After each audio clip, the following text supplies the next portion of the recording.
Hello students, तो आज हम इस वीडियो में सीखेंगे moment of inertia of solid sphere about its diameter. तो हम डायमीटर के about moment of inertia solid sphere का निकालेंगे, बट इस कंसेप्ट को यूज करेंगे I is equal to integration dm/r²। ये कंसेप्ट है मोमेंट ऑफ इनर्शिया किसी भी रिजिड बॉडी का फाइंड करने के लिए। तो कंसेप्ट को यूज करते हैं और समझते हैं moment of inertia of solid sphere. सबसे पहले एक सॉलिड स्फीयर बनाते हैं। देखिए, एक सॉलिड स्फीयर ये है आपके पास, ऐसा एक सॉलिड स्फीयर आपने बना लिया और इस सॉलिड स्फीयर का मास मैंने ले लिया है m। इसका मास कैपिटल M है और इसकी रेडियस कितनी है? इसकी रेडियस है r। इसकी हमने रेडियस ले ली r रेडियस है और मास m है। तो इतना पहले हम लिख लेते हैं कि m क्या है। Let a solid sphere of radius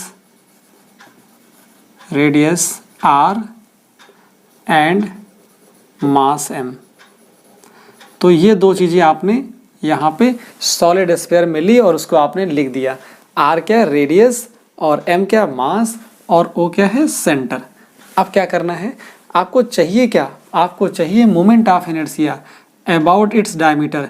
चाहे तो डायमीटर ये वाला हो और चाहे तो डायमीटर ये वाला हो, कोई भी आप डायमीटर एक ले लीजिए और उसके अबाउट मोमेंट ऑफ इनर्शिया आपको बताना है। तो ठीक है, सोचिए कि अगर मास m है, रेडियस r है, तो volume of the solid sphere क्या होगा? मैं लिखने जा रहा हूँ वॉल्यूम ऑफ सॉलिड स्फीयर क्या हो जाएगा? वॉल्यूम होता है 4/3 पाई r³। ये तो सिंपली आपने निकाल दिया वॉल्यूम। तो वॉल्यूम क्या होगा इस सॉलिड स्फीयर का? अब देखिए, मास पता है आपको और वॉल्यूम निकाल दिया, तो एक नई क्वांटिटी और बता दीजिए, मास पर यूनिट वॉल्यूम क्या होगा, जिसकी हमें जरूरत पड़ेगी इस डेरिवेशन में। हमने डबल एरो करके लिखा मास पर यूनिट वॉल्यूम। कितना आएगा? मास पर यूनिट वॉल्यूम का मतलब हो गया total mass divided by its volume. तो मास आपके पास m और वॉल्यूम कितना है? 4/3 पाई r³। ये इसका हो गया। ये निकाल दिया आपने मास डिवाइडेड बाय वॉल्यूम। तो मास पर यूनिट वॉल्यूम में इतना मास है, जितने की जरूरत होगी हम उतने मास से मल्टीप्लाई करेंगे, हमें उसका मास मिल जाएगा। देखिए, हमें जिस वॉल्यूम में मास की जरूरत होगी उस वॉल्यूम को मल्टीप्लाई करेंगे और मास निकल आएगा कि उस वॉल्यूम में कितना मास है। इतनी बात समझ में आई। अच्छा, ऐसा सोचिए आप कि जो सॉलिड स्फीयर होता है, जैसे एक बॉल है, बच्चे जो गोलियां खेलते हैं, कंची है ना, तो आप क्या देखते हो? वो सॉलिड होती है, ठीक है। तो वो कैसे बनती होगी? वो बनती सिंपली इस तरह से है कि बहुत छोटी छोटी सी कंसेंट्रिक कैसी होती हैं, जरा मैं बना के दिखाता हूँ। देखिए, कुछ ऐसे बनती होंगी, ऐसे ऐसे ऐसे ऐसे ऐसे बहुत सारी कंसेंट्रिक सेल्स होती हैं। कैसी होती हैं? बहुत सारी कंसेंट्रिक सेल्स होती हैं। तो हम ये एज्यूम कर सकते हैं कि जो सॉलिड स्फीयर है ये भी बहुत सारी कंसेंट्रिक सेल से बना है। तो मैंने यहाँ पे एक कंसेंट्रिक सेल बनाने की कोशिश करी है। ये कंसेंट्रिक सेल है, ये कंसेंट्रिक सेल, और ये कंसेंट्रिक सेल क्या है? ये कंसेंट्रिक सेल मैंने बनाई है, ये बना दी मैंने r रेडियस की। सॉरी, इसकी रेडियस कितनी है? इसकी रेडियस मैंने x ले ली है। कितनी रेडियस है? x रेडियस की। और कितनी थिकनेस है? थिकनेस मैंने ले ली है dx। इसकी थिकनेस मैंने dx ले ली। ठीक, तो इसको पहले एज्यूम कर लेते हैं। क्या क्या आपने कंसीडर किया? मैंने यहाँ पे कंसीडर ये किया, consider that solid sphere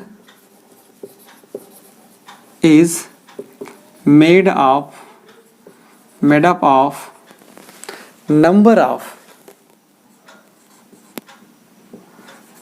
of concentric shells, ठीक है, बहुत सारी सेल्स से बना है ये सॉलिड स्फीयर। तो एज्यूम कर लेते हैं, क्योंकि यहाँ एक नहीं है, यहाँ बहुत सारी ऐसी हैं, एक सॉलिड बॉडी हो गई, एक गेन समझ सकते हो, ठीक है।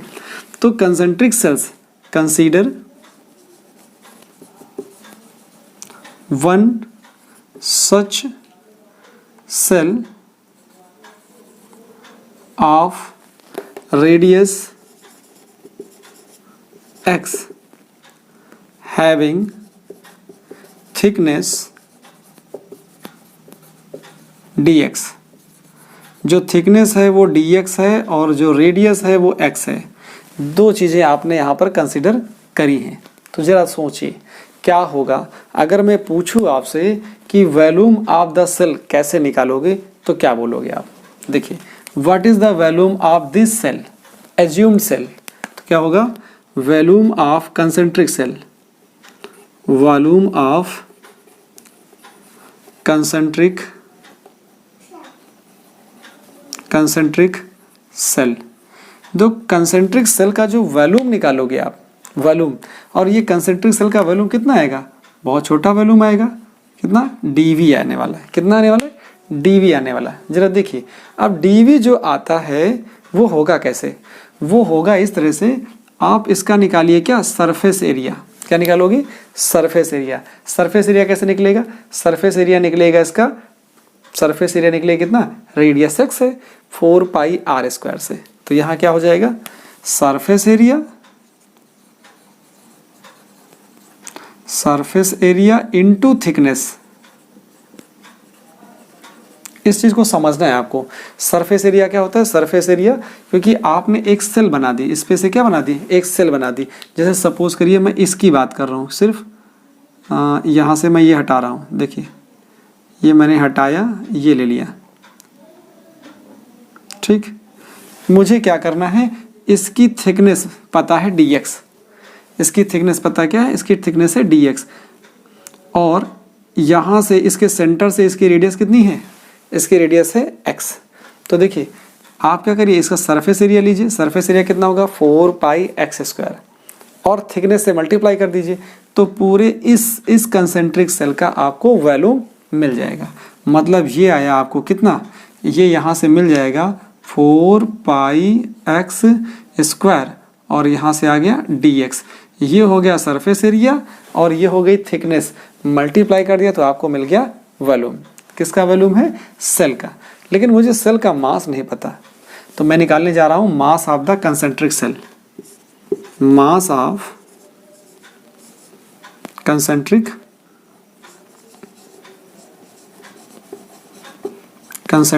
सेल। कंसेंट्रिक सेल का जो मास होगा वो कैसे निकालोगे? मास होता है dm। क्या होता है? dm। तो मास कैसे निकाला जाए? आपको देखिए, आपको क्या पता है? यूनिट वॉल्यूम में, यूनिट जो मास होता है, मास per unit volume, unit volume में इतना मास है, ठीक है।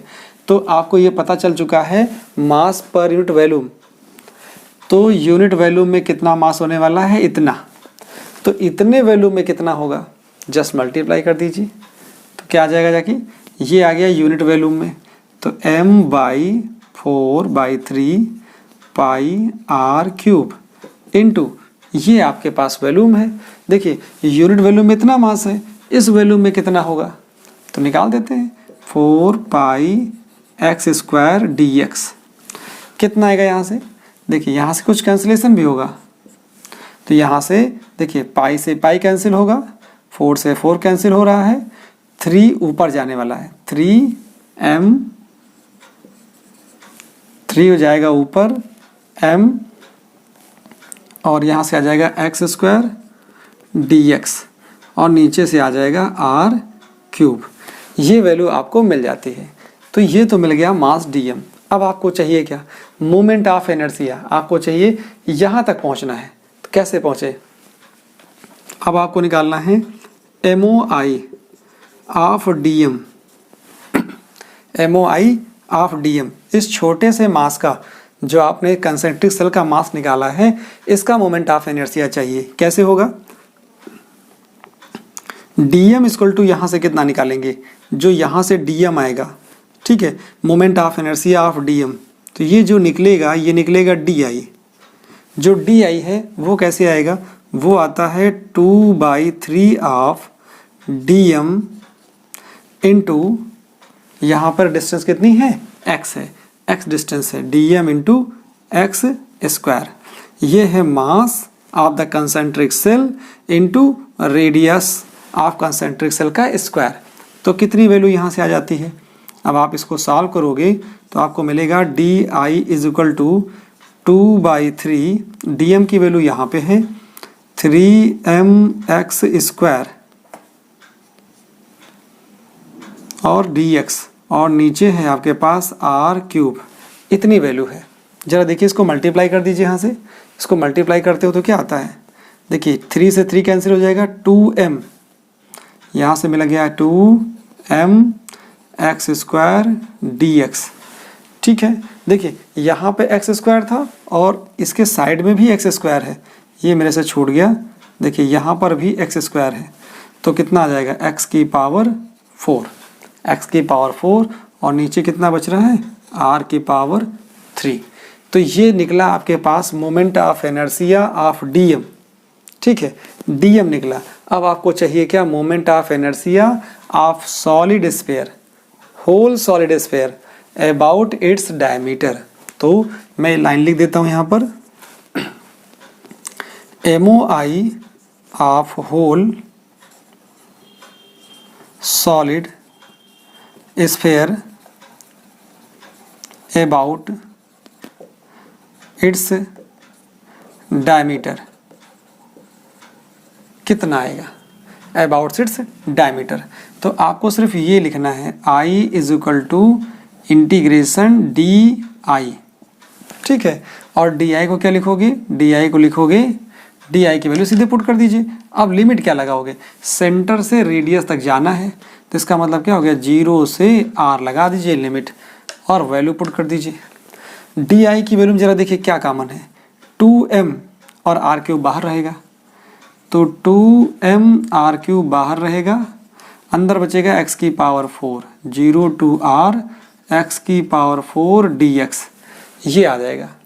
अब यहाँ से इसका इंटीग्रेशन कर दीजिए, कितना मिल जाता है, देखिए I इज इक्वल टू आपको मिल जाता है 2m अपॉन r क्यूब, ठीक, और आगे x की पावर 4 का करोगे तो क्या मिलता है, x की पावर 5 अपॉन 5, और लगा दीजिए आप लिमिट 0 से r, तो देखिए 5 बाहर आ गया, तो 2/5 m/r क्यूब, अंदर कितना आएगा, r की पावर 5 माइनस 0, इसका मतलब यहाँ पे मैं लिखूँगा r की पावर 5 माइनस 0, तो यहाँ 0 की पावर 5 करोगे 0 आएगा, मतलब क्या आ गया, यहाँ से आ गया 2/5 m/r क्यूब, और अंदर से आया r की पावर 5, तो कैंसिल कर दीजिए, तो आपको मिल क्या गया, आपको मिल गया 2/5 mr स्क्वायर। यही आपके पास मोमेंट ऑफ इनर्शिया है of solid sphere about its diameter. तो बहुत सिंपल तरीके से आपने सीख लिया कि कैसे moment of inertia of solid sphere निकाला जाता है। तो छोटा सा कंसेप्ट था, बस यहाँ पर आपको एक कंसेंट्रिक सेल लेनी थी और उस सेल का आपको वॉल्यूम निकालना था, फिर उसके बाद उसका मास निकालना था, निकाल लिया, फिर उस छोटे से मास का मोमेंट ऑफ इनर्शिया फाइंड करना था डी। जैसे डी निकला फिर आपको इंटीग्रेट कर देना है फ्रॉम 0 to r, तो पूरे यहाँ से लेकर के यहाँ तक जितनी सेल्स होंगी सबका मोमेंट ऑफ इनर्शिया आ जाएगा। उसी को बोलते हैं आप moment of inertia of solid sphere about its diameter. चाहे तो वाई वाई एक्सिस में ले लीजिए, चाहे एक्स एक्स एक्सिस में लीजिए, कोई प्रॉब्लम नहीं है, आंसर दोनों का सेम आएगा। ये एक्स एक्स डैश है और ये वाई वाई डैश है। मोमेंट ऑफ इनर्शिया कितना आया है वो आपने देख लिया, आई इज इक्वल टू मिल गया है 2/5 mr स्क्वायर। ये मोमेंट ऑफ इनर्शिया आपको मिल चुका है। ओके, तो इसका स्क्रीनशॉट ले लीजिए।